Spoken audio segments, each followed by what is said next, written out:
আজকে আবারও আপনাদের মাঝে একটা স্বামী বশ করার তাবিজ নিয়ে আলোচনা করব। স্বামী অথবা স্ত্রী যে কাউকে বশ করার যে তাবিজ সেটা নিয়ে আলোচনা করব। এবং এই তাবিজটা আমার নিজের পরীক্ষিত, মানে এই তাবিজটা দিয়ে আমি বহুবার কাজ করছি। একজন স্বামীকে বশ করার জন্য সেটা কাজ হয়েছে, এবং স্ত্রীকে বশ করার জন্য করছি, এটাও কাজ হয়েছে। আপনি প্রেমিককে বশ করার জন্য করছি, এটাও কাজ হয়েছে। অনেকগুলা কাজ করা হয়েছে, প্রত্যেকটা কাজই হয়েছে। তো আজকে আমি এই বিদ্যাটা আপনাদের মাঝে দিব, যেন আপনারা এই জিনিসটা নিয়ে নিজেরাই করতে পারেন। অনেকে আছেন যে নিজের স্বামী, হ্যাঁ, আপনার অন্য জায়গায় পরকীয়া করে, আপনাকে ওরকম ভালোবাসে না বা আপনাকে পছন্দ করে না, আপনার শাশুড়ির কথা শুনে আপনাকে দেখতে পারে না। এরকম অনেক আছে, আমাদের তো ফোন আমরা শুনি, এরকম অনেক আছে। তো তাদের ক্ষেত্রে এই তাবিজগুলো যদি আপনি করেন, তাহলে আপনার এই সমস্ত সমস্যার সমাধান হবে। আপনার স্বামী আপনার প্রেমে দিওয়ানা থাকবে, আপনার শরীরের নেশা তার শরীর থেকে জীবনেও যাবে না। মৃত্যুর আগ পর্যন্ত সে আপনার কথায় উঠবে, আপনার কথায় বসবে।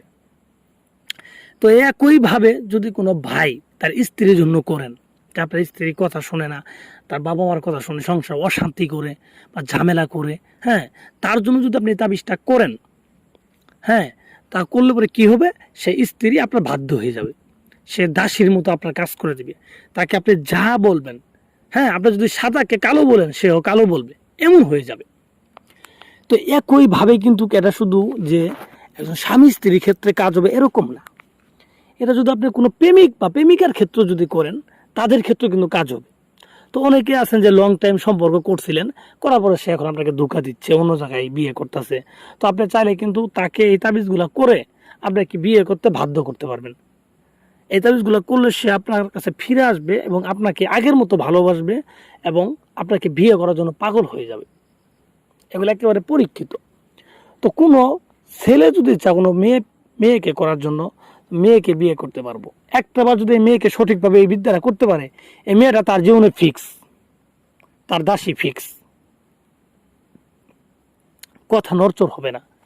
আর একইভাবে যদি কোনো মেয়ে কোনো ছেলের জন্য পাগল হয়ে যায়, কোনো ছেলেকে যদি মানে বিয়ে করতে চা বা তার সাথে অনেক শারীরিক সম্পর্ক করে তাকে ধোঁকা দিছে, তো এখন আর তাকে বিয়ে করতে চাচ্ছে না, তো এরকম যদি কোনো বোন থাকেন, তো আপনি যদি এই বিদ্যাটা তার জন্য করেন, দেখবেন সেই ছেলে আপনার প্রেমে অন্ধ হয়ে যাবে, মানে আপনাকে বিয়ে করার জন্য পাগল হবে। সে বিয়ে করবে মানে সে বিয়ে না করে থাকতে পারবে না।